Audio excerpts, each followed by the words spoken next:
Ang 72nd Miss Universe Competition ay mangyayari sa November 18 sa bansang El Salvador. Sa kabilang banda, sila ang top 10 strong contestants ngayong buwan, kasama ang bansang Guatemala, Great Britain, kasama ang pambato ng Pilipinas na si Michelle D, ang bansang Ecuador, kasama din ang bansang Trinidad at Tobago, bansang Brazil, ang bansang Mauritius. Di rin nagpapahuli ang mga bansang Nicaragua, Paraguay at Espanya.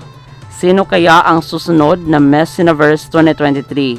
Abangan natin sa Coronation Night sa darating na November 18. Maraming salamat sa panonood. Para maging updated ka, huwag kalimutang mag-subscribe.